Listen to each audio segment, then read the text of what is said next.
नमस्कार प्रिय भक्तों। इन 3 महिलाओं को नवरात्रि व्रत कभी नहीं रखना चाहिए, वरना जीवन भर दुख झेलना पड़ता है।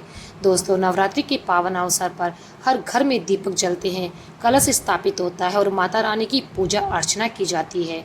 इन 9 दिनों में केवल व्रत और उपवास करने का ही नाम नहीं दिया गया है, बल्कि ये आत्मा की शुद्धि, मन की स्थिरता और कर्म की पवित्रता का भी पर्व है। ऐसा माना गया है कि नवरात्रि में रखा गया एक एक व्रत साधक को वो फल देता है जो वर्षों की तपस्या के बाद मिलता है। लेकिन क्या आप लोग जानते हैं, हर किसी को ये व्रत रखने की अनुमति नहीं होती है। जी हाँ, शास्त्रों में स्पष्ट उल्लेख मिलता है कि 3 प्रकार की महिलाएं ऐसी होती है जिन्हें नवरात्रि का व्रत नहीं रखना चाहिए।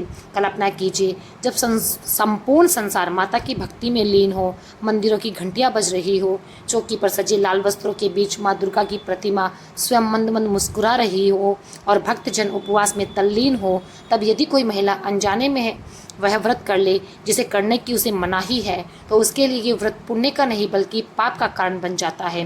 क्योंकि व्रत केवल भोजन त्यागने का नाम नहीं है, बल्कि नियम, आचरण और धर्म की मर्यादा का पालन करना है। हमारे धर्म ग्रंथों में ये भी कहा गया है कि देवी माँ का आशीर्वाद तभी पूर्ण रूप से प्राप्त होता है जब साधक संपूर्ण निष्ठा और शुद्धता के साथ उपवास करे। यदि शरीर, मन या परिस्थिति से वह योग्य ना हो, तो व्रत करना स्वयं के लिए जीवन में बाधा, कलेश और मानसिक पीड़ा का कारण बनता है। यही कारण है कि ऋषि मुनियों ने बड़ी सावधानी से ये स्पष्ट किया है कि किन स्त्रियों को नवरात्रि का व्रत से दूर रहना चाहिए। अब प्रश्न उठता है कि आखिर वे कौन सी महिलाएं हैं जिनके लिए व्रत वर्जित है। कौन वे हैं जिनके जीवन में व्रत की बजाय भक्ति के अन्य मार्ग की उचित बताए गए हैं, और क्यों माता रानी के नाम पर किया गया व्रत भी उनके लिए अशुभ सिद्ध हो सकता है। दोस्तों, यही रहस्य आज हम विस्तार से समझेंगे, इसलिए आपसे विनम्र निवेदन है कि इस कथा को अंत तक सुनिए, क्योंकि ये केवल नवरात्रि का प्रश्न नहीं है, बल्कि आपके जीवन की शांति और भविष्य की सुरक्षा से भी जुड़ा हुआ है। हो सकता है कि ये ज्ञान आपको स्वयं से नहीं बल्कि अपने परिवार की किसी महिला को सही मार्ग दिखाने के लिए काम आ जाए। आप उनके जीवन को अनजाने दुखों से बचा लें। दोस्तों, आगे बढ़ने से पहले एक अत्यंत ही गंभीर बात बता देती हूँ। हमारे प्राचीन ग्रंथों में कहा गया है कि कथा हो या फिर कोई सीख, उसे बीच में नहीं छोड़ना चाहिए, वरना वह केवल ज्ञान से वंचित नहीं होता बल्कि वह पाप की श्रेणी में ही आता है। क्योंकि अधूरी कथा मन में संदेह, भ्रम और नए नए ख्यालात छोड़ देती है, और अधूरा सत्य कई बार हमें गलत दिशा की ओर मोड़ देता है।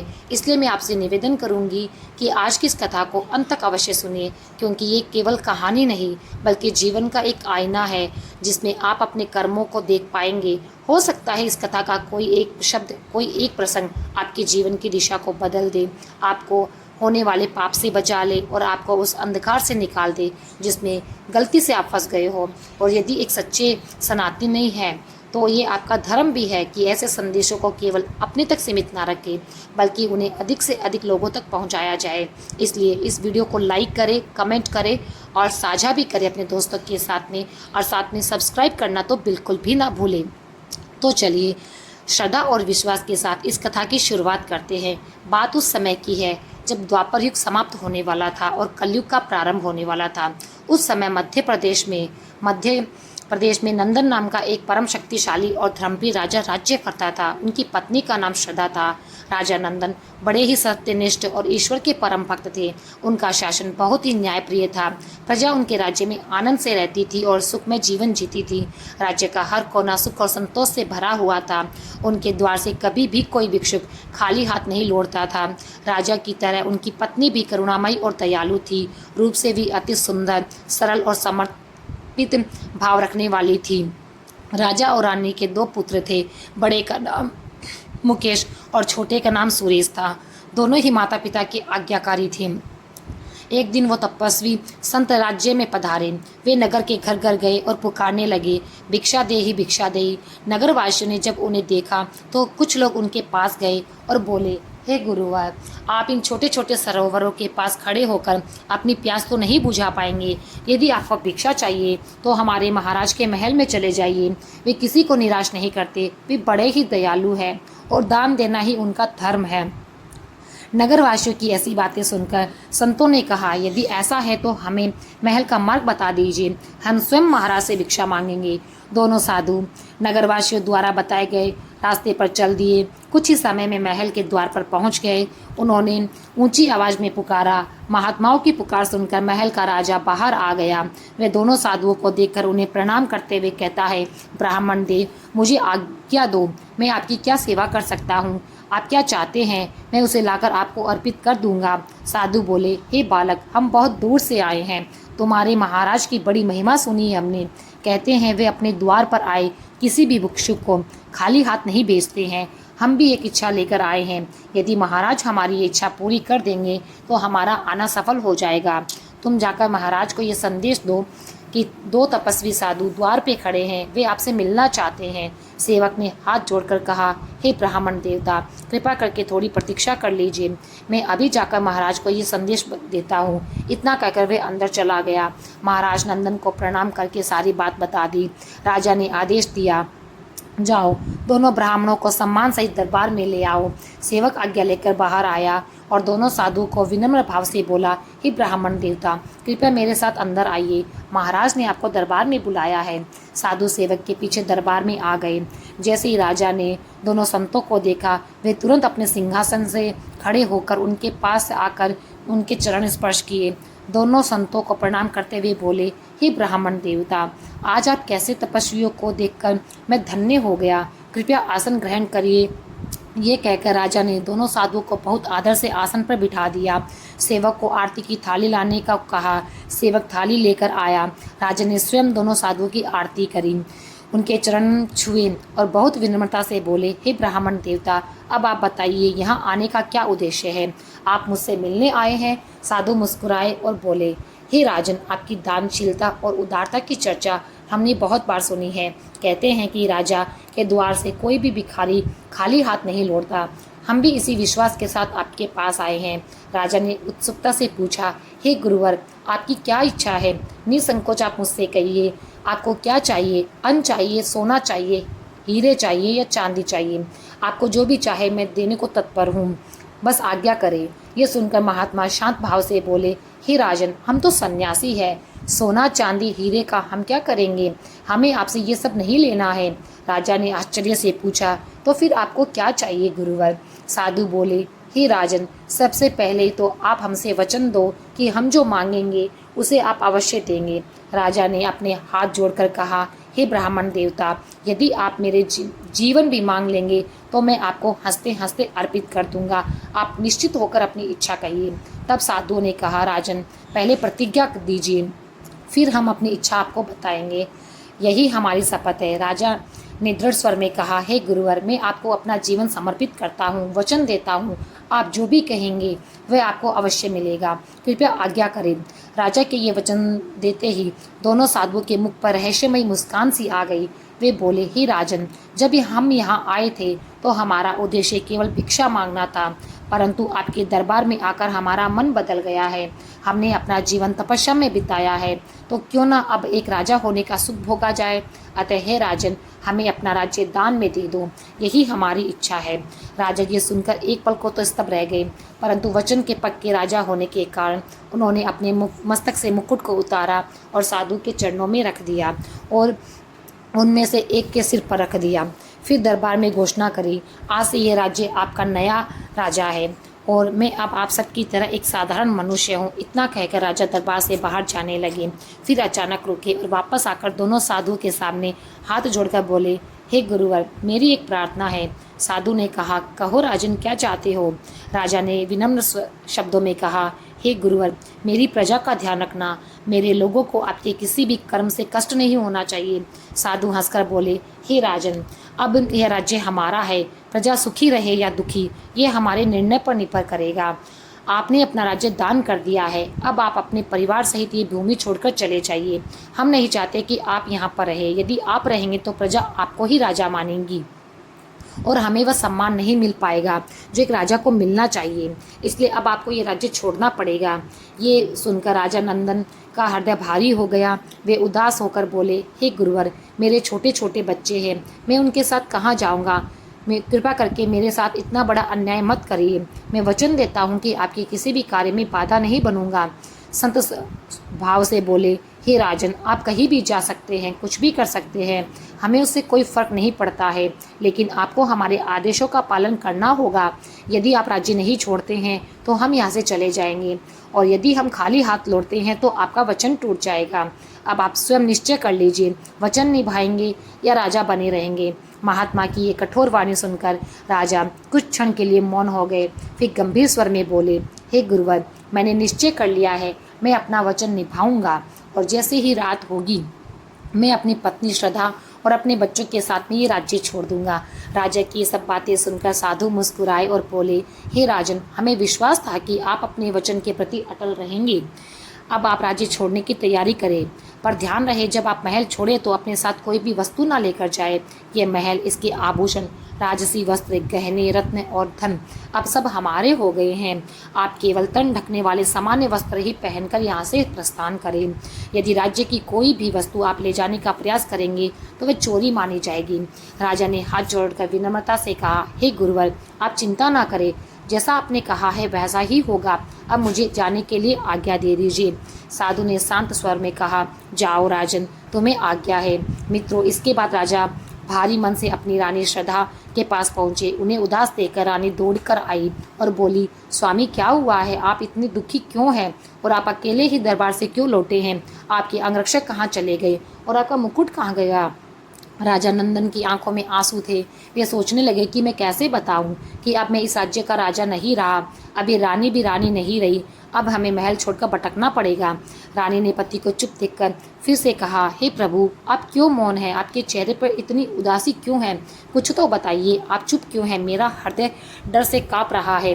रानी की बातें सुनकर राजा ने गहरे दुख भरे स्वर में कहा, हे प्रिय, अब इस राज्य का राजा नहीं रहा हूँ। फिर राजा ने अपनी पूरी घटना रानी को बता दी।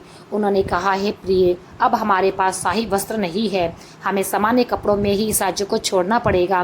वे संत अब इस राज्य के राजा है, उनका आदेश ही है कि हम आज ही राज्य को छोड़ दें। अब तुम कहो, मुझे क्या करना चाहिए? रानी ने शांति और भक्ति भाव से उत्तर दिया, हे प्रभु, आपको जो उचित लगे वही कीजिए। आज तक कोई भी भिक्षुक आपके द्वार से खाली हाथ नहीं गया। यदि आज एक संत ने आपसे आपका राज्य सिंहासन मांगा है तो इसे विधाता की इच्छा मान लीजिए, और सुख के दिन हमें उतने ही मिले जितने हमारे भाग्य में लिखे हुए थे। जो कुछ घट रहा है वह पूर्व निर्धारित है, इसलिए हे प्राणनाथ, अब आपको राज्य पर शौक नहीं करना चाहिए। मैं हर परिस्थिति में आपके साथ हूँ। राजा ने कहा, तुम यहीं रुक जाओ, जंगल में कठिनाइयाँ बहुत है, मैं नहीं चाहता कि तुम्हारे जीवन में कष्ट आए। फिर रानी ने दूत की तरह शांत आवाज़ में कहा, हे प्राण प्रिय, क्या तुम नहीं जानते, जब प्रभु श्री राम को वनवास हुआ तो माता सीता भी उनके साथ थी। वह महलों की रानी थी, फिर भी उन्होंने पति का साथ का वनवास ही स्वीकार किया। मैं भी आपकी पत्नी हूँ, जहाँ आप रहेंगी वहीं मैं रहूँगी। राजा ने यह सुनकर थोड़ा शांत महसूस किया। उसने रानी को गले लगाया और कहा, हे प्रिय, तुम धन्य हो। मैं कहने से हिचक रहा था कि अब मैं राजा नहीं रहा, पर तुमने एक पल में मेरी सारी चिंताओं को दूर कर दिया। मैं जीवन भर तुम्हारा कृतज्ञ रहूँगा। रानी ने कह दिया, हे प्रभु, अब समय मत गवाइए, जल्दी तैयारी कीजिए। सूर्यदेव अपनी अंतिम किरणें बिखेरने वाले हैं, हमें शीघ्र ही राज्य छोड़ना पड़ेगा। हमारे साथ हमारे 2 छोटे बालक भी तो है। राजा और रानी ने बच्चों के साथ महल छोड़ दिया। वे जंगलों में चले गए। चलते उन्हें एक सराय मिली जहाँ कुछ लोग काम कर रहे थे। उन्होंने वहाँ के मालिक से पूछा, क्या हमें कोई काम मिल सकता है? सराय की मालकिन ने कहा, क्यों नहीं, आज से आप यहाँ काम कर सकते हैं। यह वही रानी थी जिसके पास कभी सैकड़ों नौकरानियाँ हुआ करती थी। वह जो कभी रसोई में कदम नहीं रखती थी, अब वही दूसरों के लिए खाना बना रही थी। छोटे राजकुमार जिनके अभी खेलने और पढ़ने के दिन थे, वे भी अपने छोटे छोटे हाथों से बर्तन उठा रहे थे और सराय की सफाई कर रहे थे। इस तरह वे चारों ओर सराय में काम करके दिन काटने लगे। शुरू में जीवन कठिन लगा, पर धीरे धीरे वे काम में निपुण हो गए। उनकी दिनचर्या बन गई थी। राजा भी खुश थे कि उसने अपना वचन निभाया। यहाँ वह सेवा भाव से काम करते रहे। इसी तरह से 7-8 महीने बीत गए। समय तेजी से गुजर रहा था। एक दिन राजा जंगल में लकड़ी काटने के लिए गए। उसी समय एक अमीर व्यापारी सराय में आया। सराय की मालकिन भागकर उसके पास गई। वह व्यापारी बहुत धनवान था। उसने कहा, जल्दी से कुछ भोजन लाओ, मैं भूखा हूँ। सराय की मालकिन ने रानी से कहा कि व्यापारी के लिए खाना बनाओ। रानी ने बिना विलम्ब किए ही खाना बनाना शुरू कर दिया। व्यापारी की नज़र रानी पर पड़ी। रानी पास बैठकर साधारण काम कर रही थी। उनकी सादगी और सुंदरता में कुछ ऐसा तेज था कि व्यापारी मंत्रमुग्ध हो गए। जो वन मामूली और लोभ से भरा हो, वह पराया रूप देखकर भी लालायित हो उठता है। पर यह बहुत बड़ा पाप है। किसी पराई स्त्री पर गंदी नज़र रखना ये बहुत बड़ा ही पाप है, धर्म विरोधी है। व्यापारी ने मालकिन से पूछा, ये कौन है? मैंने पहले कभी इतनी सुंदर और शांत महिला नहीं देखी। मालकिन ने चालाकी से कहा, ये मेरी नई नौकरानी है। व्यापारी ने कहा, मैं इसे चाहता हूँ, मेरी आंखें इसे हट नहीं रही है, मुझे ये चाहिए, अन्यथा मेरा जीवन मुझे निरर्थक लगेगा। मालकिन समझ गई कि व्यापारी क्या चाह रहा है। उसने कहा, यदि आप इसे पाना चाहते हैं तो कीमत चुकानी पड़ेगी।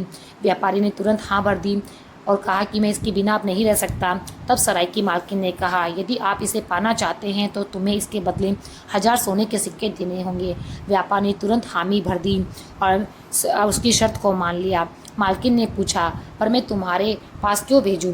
व्यापारी ने कहा, तुम उसे मेरे अश्व के पास ले आओ। मैं व्यापार के लिए दूसरे राज्य जा रहा हूँ, मैं उसे अपने साथ ले जाऊँगा।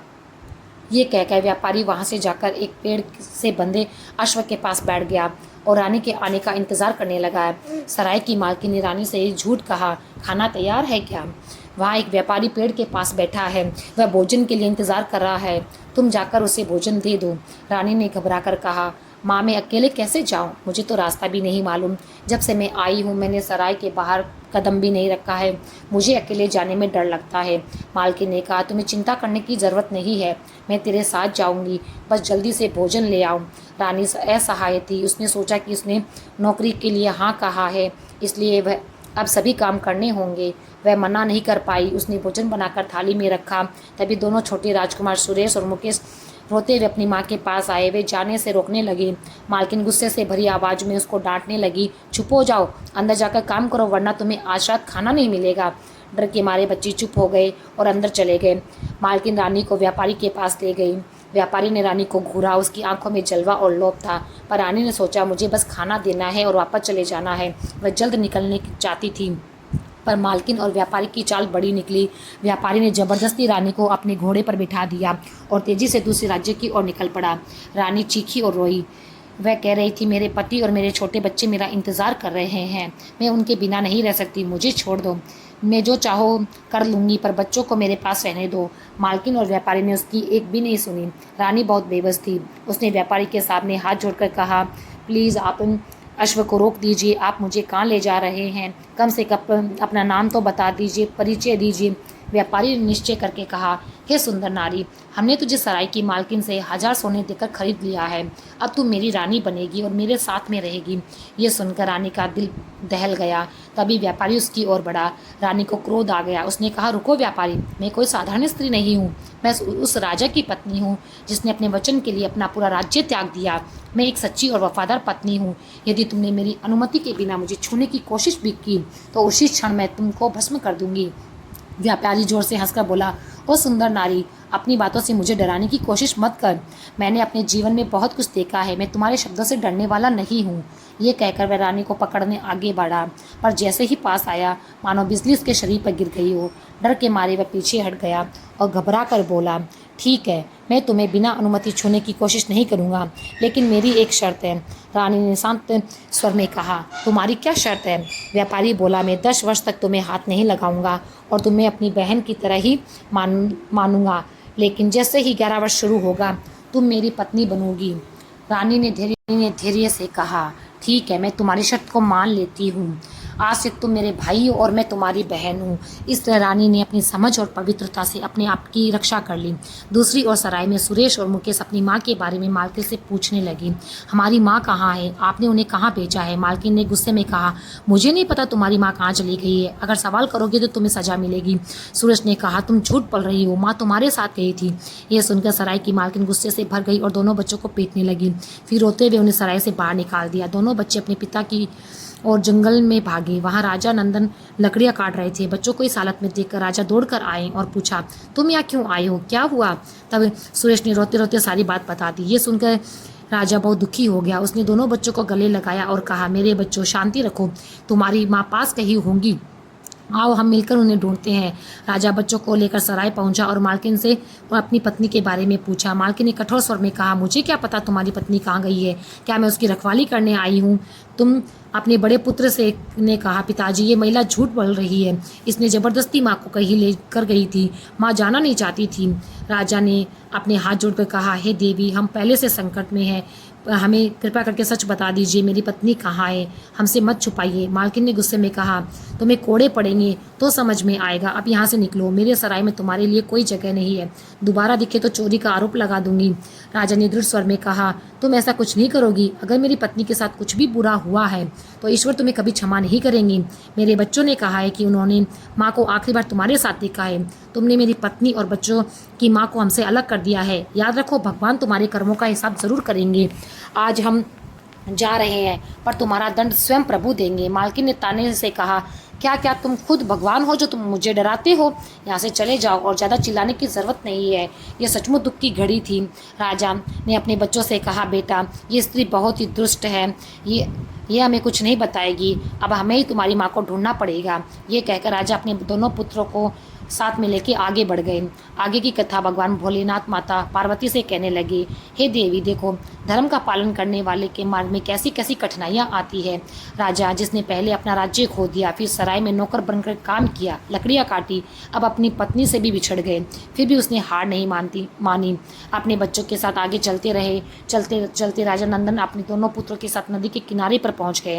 राजा ने अपने बड़े बेटे सुरेश से कहा, बेटा तुम यहीं रुको, पहले मैं तुम्हारे छोटे भाई मुकेश को नदी पार करा देता हूँ, फिर तुम्हें भी ले जाऊंगा। सुरेश बोला, ठीक है पापा, पहले आप छोटे भाई को पार करा दो। राजा ने मुकेश को गोद में लिया और नदी पार करा दी। उधर सुरेश अकेला खड़ा रहा। तभी जंगल से एक भयंकर शेर निकलकर बाहर आ गया और उसकी ओर बढ़ने लगा। सुरेश बहुत जोर से डर गया और चिल्लाने लगा, पिताजी बचाइए। राजा तुरंत अपने बेटे को बचाने के लिए नदी में कूद पड़ा, लेकिन नदी की तेज धारा में उनका संतुलन बिगड़ गया और वे बहने लगे। इधर छोटा राजकुमार मुकेश नदी के किनारे पर अपने पिता और भाई का इंतजार कर रहा था। उधर शेर ने सुरेश को जबड़े में दबोच लिया और जंगल की ओर ले गया। इस तरह परिवार के चारों सदस्य एक दूसरे से बिछड़ गए। पर कहते हैं ना, जाके राखो साईं, मार सके ना कोई। जिस पर प्रभु की कृपा होती है उसका कोई कुछ नहीं बिगाड़ पाता है। भगवान शिव माता पार्वती से कहते हैं कि देवी, अब आगे की कथा बताता हूँ, कैसे भाग्य का पहिया उनके लिए रास्ता बनाता है। शेर जब सुरेश को जंगल में लेकर जा रहा था, उसी समय पर वहाँ पर एक शिकारी ढूंढ रहा था। उसने सुरेश की चीख सुनी तो आवाज़ की दिशा में दौड़ा। शिकारी ने देखा कि शेर ने बालक को जबड़े में दबोचा है। उसने तुरंत धनुष बाण से शेर पर प्रहार किया। तीर लगते ही शेर डरकर भाग गया और राजकुमार सुरेश को छोड़ दिया। शिकारी दौड़कर आया और बालक पर पानी छिड़का। जब सुरेश को होश आया तो वह उसे अपने घर ले आया और पुत्र की तरह उसका लालन पालन करने लगा। इस तरह राजकुमार मुकेश नदी किनारे पर पिता का इंतजार करता रहा। जब देर तक उसके पिता ना लौटे तो वह रोते रोते थक गया और किनारे पर ही सो गया। सुबह उसी शहर का धोबी नदी पर कपड़े धोने आया। उसने छोटे बालक को सोते देखा और उसके पास जाकर गया, उसे जगाया। धोबी ने पूछा, बेटा तुम कौन हो, यहाँ अकेले नदी पे क्या कर रहे हो? राजकुमार ने आंसुओं से भरी आंखों से अपनी सारी बात बता दी और बोला, बाबा मैं राजकुमार हूँ पर अब अनाथ हूँ, इस दुनिया में मेरा कोई नहीं। धोबी ने दया भाव से कहा, बेटा ऐसा मत कहो, जिसके पास कोई नहीं होता उसके पास भगवान होते हैं। आज से मैं तुम्हारा पिता हूँ, चलो मेरे घर, मैं तुम्हें अपने पुत्र की तरह पालूंगा। इस तरह धोबी मुकेश को अपने घर ले गया और उसे अपने बच्चे की तरह पालन करने लगा। उधर राजा जो नदी की धारा में बह गए थे, उन्हें लहरें दूर ले जाकर एक नगर में ले आई। उस नगर का राजा हाल ही में मर चुका था। उस नगर की रानी ने प्रतिज्ञा की थी कि ब्रह्मा द्वारा बताए गए शुभ मुहूर्त पर नगर के मुख्य द्वार पर जो भी व्यक्ति सबसे पहले मिलेगा उसी को अपना पति बना लेगी और वही इस नगर का नया राज्य होगा। संयोग से राजा उसी राज्य में पहुंचे।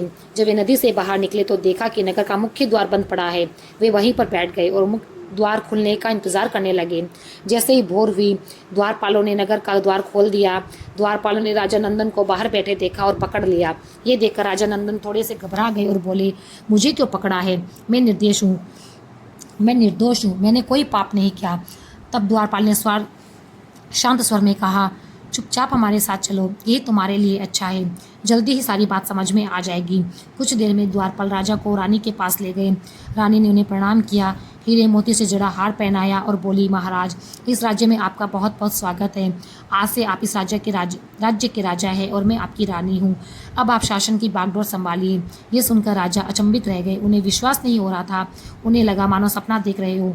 पर जब उन्हें शाही वस्त्र पहनाए गए, सोने का मुकुट उनके माथे पर रखा गया और उनका राज्याभिषेक हुआ, तब उन्हें यकीन हो गया कि ये कोई सपना नहीं है, ये तो भगवान का अद्भुत खेल था। जो राजा नंदन मन ही मन बोले, हे प्रभु, ये कैसी लीला है। जब मैं राजा था तब आपने मुझे भिखारी बना दिया, और जब मैं भिखारी बनकर भटक रहा था तब एक क्षण में मुझे फिर से राजा बना दिया। हे भगवान, ये सब कैसी महिमा है।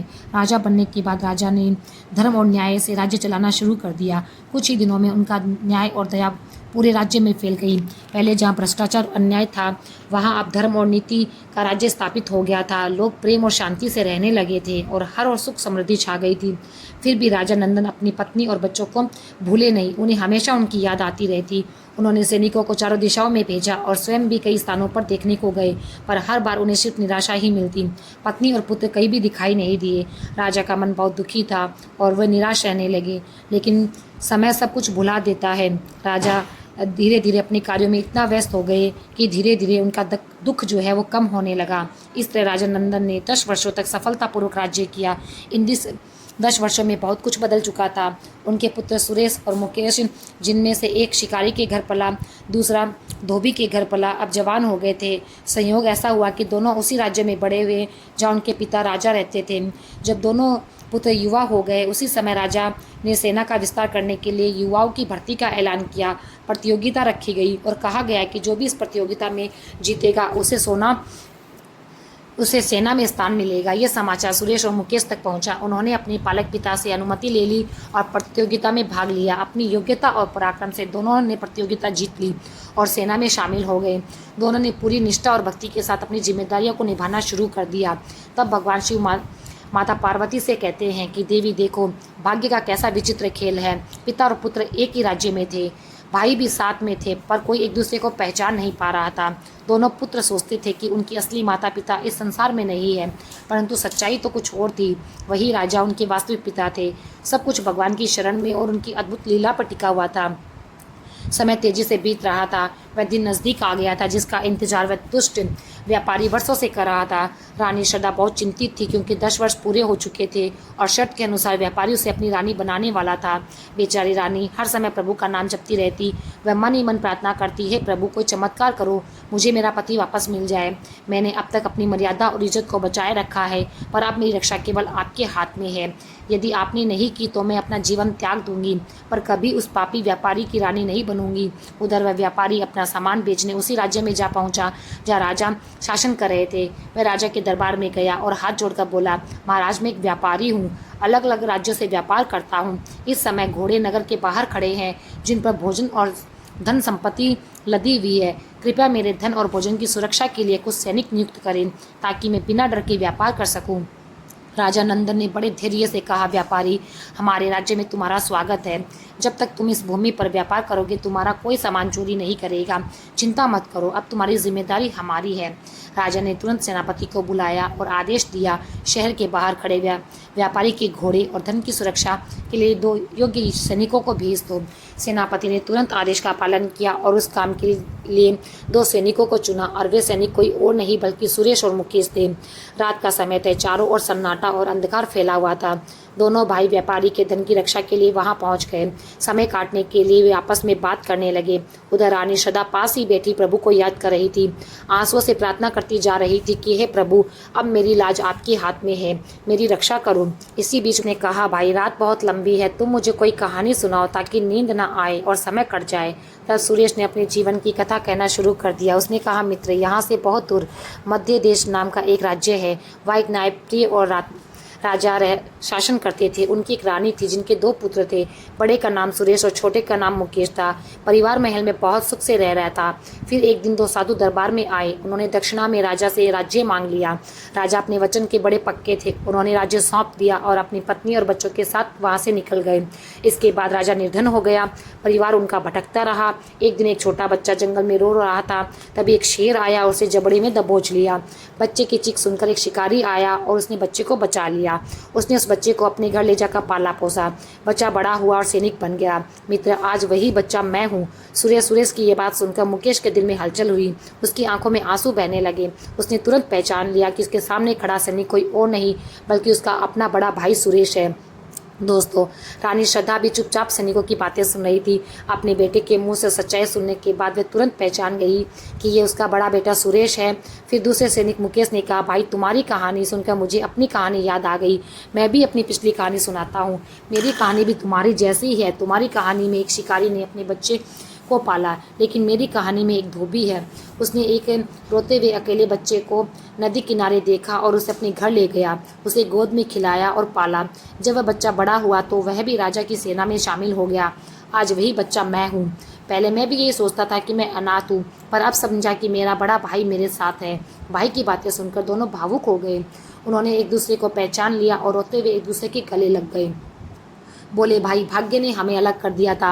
हमने अपना राज्य खो दिया, अपने माता पिता से बिछड़ गए, पर भगवान की कृपा से हम फिर मिल गए। उधर रानी श्रद्धा ये सब सुन रही थी।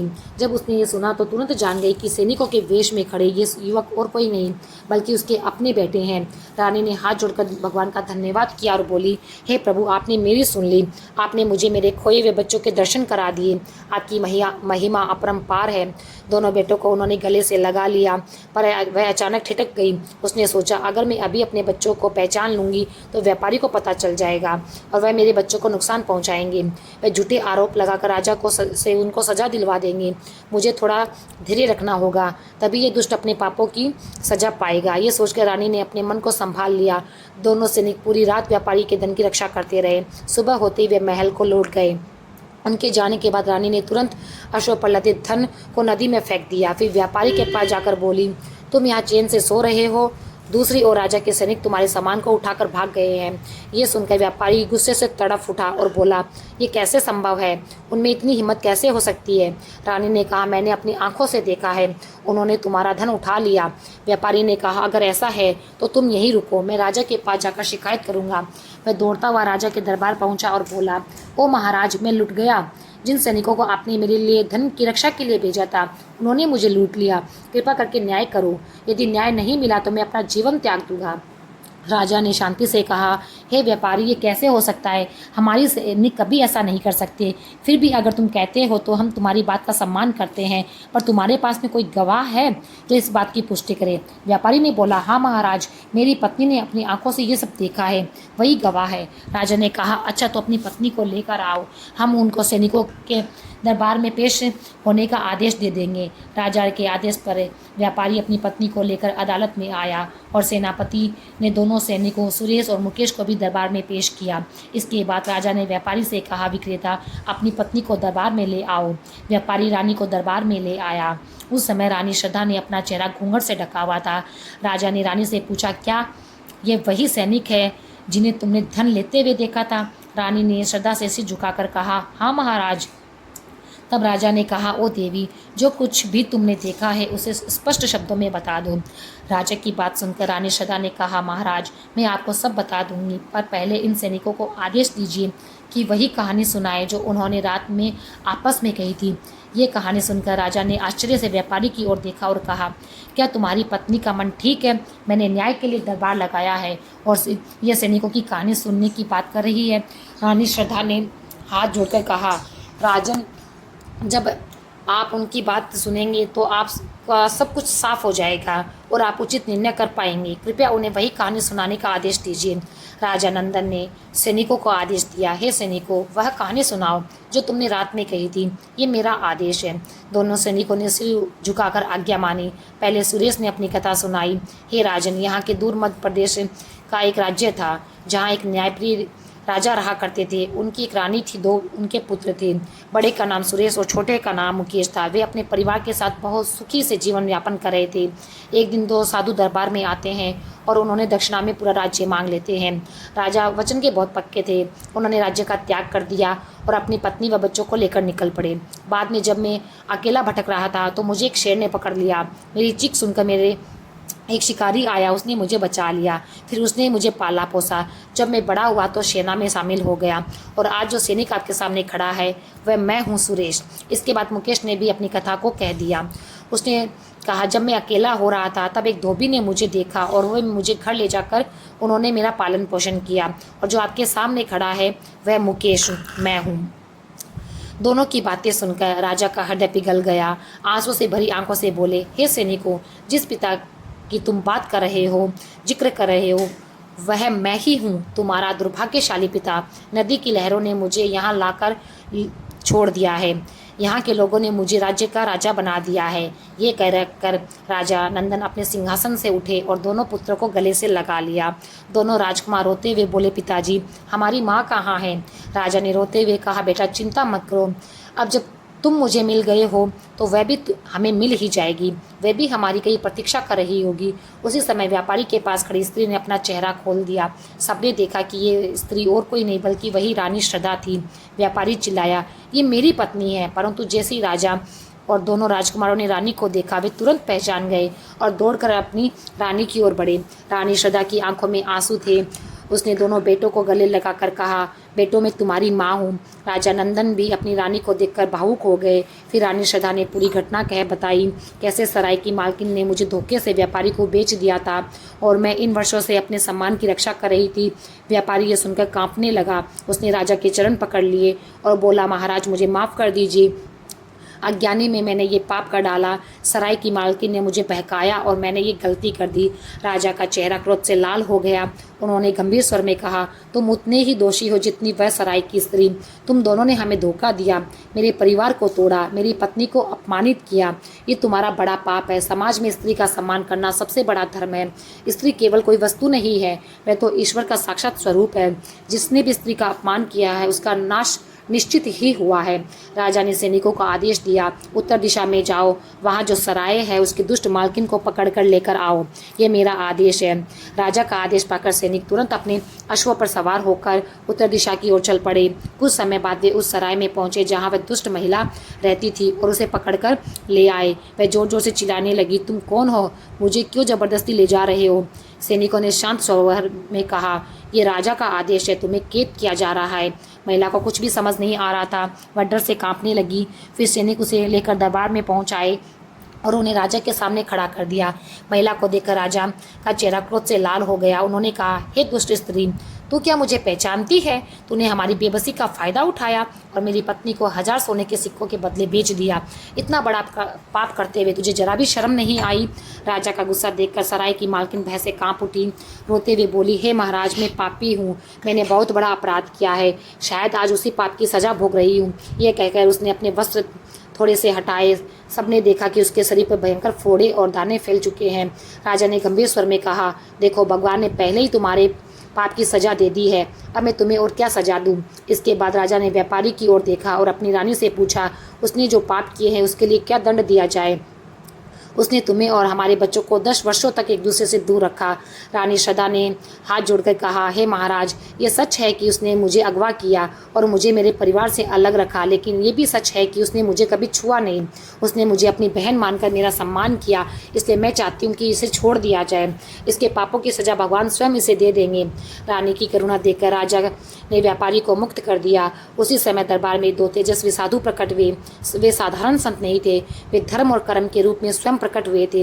राजा तुरंत उठ खड़े हुए और दोनों को प्रणाम कर बोले, गुरुवर, आपका स्वागत है, कृपया बताइए मैं आपकी किस प्रकार से सेवा करूं? संतों ने कहा, हे राजन, हम धर्म और कर्म है, हम तुम्हारी परीक्षा ले रहे थे। तुमने अपनी हर परीक्षा में धर्म और सत्य का पालन करा है। जो मनुष्य हमेशा धर्म और अच्छे कर्मों के मार्ग पर चलता है, भगवान स्वयं उसकी रक्षा करते हैं। आज तुम्हारी निष्ठा और उदारता से हम बहुत प्रसन्न हैं, इसलिए हम तुम्हें पुनः मध्य देश लौटाने को आए हैं। ये तुम्हें फिर से भेंट है। ये कहकर वे दोनों साधु अचानक विलीन हो गए। उनके बाद राजा ने अपने बड़े पुत्र को मध्य देश का राजा बना दिया और छोटे पुत्र को अपने वर्तमान राज्य का सिंहासन सौंप दिया। दोनों बेटों को राजा बनाकर राजा नंदन और उनकी पत्नी रानी श्रद्धा ने सांसारिक जीवन को त्याग दिया और वे वन में जाकर तपस्या करने लगे। ये कथा हमें सिखाती है कि सच्चा धर्म और निष्ठा ही सबसे बड़ी शक्ति है। राजा नंदन ने अपना वचन निभाया। उसने अपने वचन के कारण अपना राज्य दे दिया। पर उसने सत्य और धर्म को नहीं छोड़ा। रानी श्रद्धा ने भी अपनी प्रतिव्रत धर्म और मर्यादा को बनाए रखा। वे कष्ट में थी, पर फिर भी उन्होंने ईश्वर का स्मरण किया, धैर्य नहीं छोड़ा। यही निष्ठा और सच्चाई उन्हें फिर से जोड़ने वाली शक्ति बनी। नवरात्रि के दिनों में हम माता की आराधना करते हैं। उस आराधना का सच्चा अर्थ यही है कि हमें अपने कर्तव्य और वचन का पालन करना चाहिए। जैसे रानी और राजा ने अपने धर्म का पालन किया, वैसे ही हमें भी अपने जीवन में सत्य और धर्म का साथ नहीं छोड़ना चाहिए।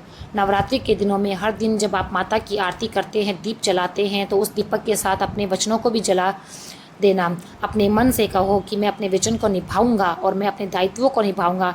जब जीवन में दुख आएगा तो मैं हिम्मत नहीं हारूंगा। राजा ने अपना राज्य खोया पर कभी झूठ नहीं कहा। उसने न्याय से, धर्म से कार्य किया। रानी श्रद्धा ने भी सम्मान की रक्षा करी और ईश्वर के आगे अपना समर्पण कर दिया। इस समर्पण से माँ की कृपा उसके ऊपर बनी रही। नवरात्रि के दिनों में जब हम माँ के 9 रूपों को प्रणाम करते हैं, उनकी प्रार्थना करते हैं, तो हमें निष्ठा और सच्चाई का बोध होता है। निष्ठा का अर्थ केवल बड़ा कर्म करना नहीं, निष्ठा का अर्थ है छोटे छोटे निर्णयों में भी सच का साथ देना। जो कोई मौका आए तो आप झूठ बोलकर बच सकते हैं, तब सच बोलना। जब कोई अवसर आए कि आप किसी वचन से पलट सकते हैं, तब वचन निभाना। राजा ने बड़े भय और अभाव में भी अपने वचन का पालन करा। उसने सोचा कि अगर वचन निभाना कठिन है, फिर भी उन्होंने निभाया। रानी ने भी पति और बालकों के लिए कर्तव्य को नहीं छोड़ा। ये निष्ठा ही उनकी असली शक्ति थी। नवरात्रि में हम इस बात की संकल्प करते हैं कि चाहे स्थिति कैसी भी आए, हम अपने धर्म और वचन का पालन करते रहेंगे। जब आप नवरात्रि में देवी की पूजा करते हैं तो केवल उनके रूप और रस्म को मत निभाइए। मन से सोचो कि आपके जीवन में ऐसा कौन सा वचन है जिसको आपको निभाना है, कौन सा कर्तव्य है जिसे आप टाल रहे हैं, किससे आपने प्रतिज्ञा की थी और आपने अभी तक उसे पूरा नहीं किया। और प्रतिदिन उसकी ओर एक छोटा सा कदम बढ़ाइए। छोटे छोटे कदम मिलकर बड़ा बदलाव ला सकते हैं। राजा नंदन ने भी छोटे छोटे प्रयास नहीं छोड़े। उसने हर दिन प्रजा के लिए न्याय किया। उसने घोर अभाव में भी अपने कर्तव्य को नहीं छोड़ा। यही कर्मों का फल था कि ईश्वर ने उन्हें फिर से राज्य स्थापित किया। निष्ठा और धर्म के मार्ग पर चलते हुए हार और विफलता भी मिल सकती है, पर इसका अर्थ कतई नहीं है कि हम अपना विश्वास खो दें, भगवान के प्रति अपनी श्रद्धा खो दें। रानी श्रद्धा ने अपने सारे दुखों में भी ईश्वर का स्मरण किया। उन्होंने कहा, हे प्रभु, मेरा सहारा तुम हो। ये प्रार्थना हर भक्त के हृदय में होनी चाहिए। नवरात्रि के दौरान हम विशेष रूप से माँ की प्रार्थना करते हैं। वह हमें धैर्य देती है जिससे हम अपने वचन पूरे कर सके। जब हम ईश्वर से सहायता मांगते हैं तो वह हमें अपना कर्म भी निभाना होता है। भगवान हमारी विशेष तरह से परीक्षा लेते हैं, पर जो सच्चे मन से धर्म का मार्ग पर चलते हैं उन्हें कभी अकेला भी नहीं छोड़ते हैं। और हमें एक बात और सीखने को मिलती है कि निष्ठा का मार्ग अकेला नहीं छोड़ता। राजा और रानी श्रद्धा दोनों ने अपनी अपनी परीक्षा सहन की। वे पीड़ित हुए, पर उनका कर्म और सच्चाई उन्हें फिर से मिलाकर ही रही। नवरात्रि के दिन में ये समझिए कि माँ का आशीर्वाद तब मिलता है जब हम कर्मशील और सत्यनिष्ठ हों। अगर हम अपने कर्तव्यों का पालन करेंगे तो माँ हमें संकट से बचा लेगी, हमें मार्ग दिखाएगी। इसलिए नवरात्रि में रोज़ प्रार्थना के साथ ये संकल्प करें कि हम अपने कर्तव्यों का पालन ईमानदारी से करेंगे, निष्ठा से करेंगे, वही दूसरे के प्रति उदारता और करुणा दिखाएंगे। राजा ने अपने संकट के समय भी प्रजा का विचार नहीं छोड़ा। उसने जो कुछ भी पाया वह समाज हित में लगाया। ये दिखाता है कि सच्चा धर्म आत्मीयता और परोपकार से बढ़कर नहीं होता है। नवरात्रि पर माँ के सामने बैठे हुए हम ये प्रण करते हैं कि हमारे परिवार और समाज के प्रति हमारा जो भी कर्तव्य है हम उसे पूरा करेंगे, हम उसे निभाएंगे। जब आप नवरात्रि के दौरान भगवती माता का स्मरण करें तो अपने जीवन की छोटी छोटी आदतों पर विचार कीजिए। यदि आप किसी से वादा करके निभा नहीं पाए हैं तो आज से उसे पूरा करने का अपना वचन निभाइए और एक लक्ष्य बना लीजिए। निष्ठा केवल बाहरी कर्मों से नहीं, मन के अंदर भी होनी चाहिए। रानी श्रद्धा ने अपने मन को संयमित रखा। उसने क्रोध से जवाब नहीं दिया, उसने धैर्य रखा। यही भक्ति की सबसे बड़ी शक्ति है। नवरात्रि के 9 दिनों में प्रतिदिन एक मंत्र और एक संकल्प ले। पहला दिन सोचिए, मैं अपने वचनों का पालन करूंगी। दूसरा दिन सोचिए, मैं अपने कर्तव्य के प्रति ईमानदार रहूंगी। तीसरा दिन अपने परिवार के लिए सहानुभूति रखूंगी। ऐसे छोटे छोटे संकल्प लेकर चलेंगे तो आपके जीवन की दिशा बदल जाएगी। राजा और रानी की कथा हमें ये बताती है कि छोटे छोटे निर्णय उनकी सच्ची निष्ठा और बड़े निर्णयों को जन्म देती है। अंत में ये ध्यान रखिए कि निष्ठा का फल शीघ्र नहीं मिलता, उसमें धैर्य रखना पड़ता है। कई वर्षों की परीक्षा सहनी पड़ती है, पर जब उसका फल मिलता है तो बहुत ही लाभदायक फल मिलता है। हे माँ, मुझे वह शक्ति दो कि मैं अपने वचन को निभा सकूं। मुझे वे धैर्य दो कि मैं सच्चाई से पीछे न हटूं। मुझे वे विवेक दो कि मैं कठिनाई में भी धर्म का मार्ग पकड़ सकूं। यह संकल्प जब हृदय में दृढ़ हो जाता है तो नवरात्रि के बाद भी वह जीवन का मार्ग बन जाता है और आप देखेंगे कि जीवन में आपकी कार्यशैली, आपकी सोच और आपके संबंध बदलने लगेंगे। आपकी निष्ठा आपके लिए ढाल बन जाएगी और जब आप वही जीवित रहेंगे तो प्रभु की कृपा अपने आप प्राप्त होगी। पहली सीख तो यह है कि सच्चा धर्म और निष्ठा ही सबसे बड़ी शक्ति है। दूसरी, सहनशीलता और ममता सबसे बड़ा हथियार है इस कथा में। दूसरी गहरी सीख ये मिलती है कि कठिनाइयों में सहनशीलता और ममता ही सबसे बड़ा बल होती है। रानी श्रद्धा ने जब अपने पति और बच्चों से अलग होकर भी अपने प्रतिरोध धर्म को नहीं छोड़ा, तब उन्होंने क्रोध का मार्ग नहीं अपनाया। उन्होंने अपने भीतर धैर्य और ममता को जीवित रखा। उन्होंने हर समय प्रभु का स्मरण किया, प्रार्थना करी और विश्वास रखा, तो एक दिन वे वापस मिल गए। यही संयम और यही ममता अंततः उन्हें अपने परिवार तक ले आई। नवरात्रि के 9 दिनों में हम माँ दुर्गा के 9 स्वरूपों की पूजा करते हैं। हर रूप हमें ये सिखाता है कि स्त्री केवल शक्ति का प्रतीक नहीं, बल्कि सहनशीलता और करुणा की मूर्ति भी है। जिस प्रकार रानी श्रद्धा ने अपने बच्चों के सामने अपनी पहचान छिपाई ताकि उन्हें कोई नुकसान ना हो, उनका संयम और मातृत्व ही था। उन्होंने तुरंत प्रतिक्रिया देने के बजाय धैर्य रखा ताकि सही समय आने पर सत्य स्वयं ही प्रकट हो जाए। नवरात्रि में जब हम माँ को शक्ति के रूप में याद करते हैं तो ये नहीं भूलना चाहिए कि माँ की शक्ति केवल युद्ध करने या असुरों का नाश करने में नहीं है। माँ की शक्ति सहनशीलता में भी है। घर परिवार की कठिनाइयों में जब माँ चुप रहकर धैर्य दिखाती है, वह भी देवी का ही रूप है। रानी श्रद्धा ने भी तो वही किया, संयम रखा। हम सबको नवरात्रि पर यह संकल्प लेना चाहिए कि हम अपने जीवन में जल्दबाजी और क्रोध से निर्णय नहीं लेंगे। जब कठिन समय आएगा तो पहले धैर्य रखेंगे और बुद्धि से काम लेंगे। जैसे कि रानी ने कठिन समय में प्रभु पर भरोसा रखकर किया, वैसा ही हम करेंगे। हमें भी माँ दुर्गा से यही वर मांगना चाहिए कि वह हमें सहनशीलता और करुणा का वरदान दे। नवरात्रि में जब दीपक जलाए और माता की आरती करें तो अपने मन से कहे, माँ मुझे शक्ति दो, मैं अपने परिवार के लिए धैर्य रख सकूँ। मुझे वे ममता दो कि मैं दूसरे के लिए सहारा बन सकूँ। मुझे वे आशीर्वाद दो कि मैं बिना क्रोध और बिना धैर्य के अपने जीवन की कठिनाइयों का सामना कर सकूं। इस तरह नवरात्रि हमें यह सिखाती है कि वास्तविक शक्ति केवल बाहरी बल में नहीं, बल्कि भीतर के संयम और ममता में है। जो मनुष्य करुणा और सहनशीलता को अपना लेता है, उसके जीवन में देवी माँ की कृपा सदैव बनी रहती है। तीसरी सीख यह है कि लीला और भाग्य का चक्र दया, धैर्य और कर्म से मिलता है, उद्धार से मिलता है। ये कथा हमें ये बहुत गहरी बात बताती है कि ईश्वर की लीला बड़ी ही सूक्ष्म और अचूक है, जिसे कोई नहीं जान सका है। भाग्य का चक्र भी ऐसा ही है, जो सीधा नहीं चलता।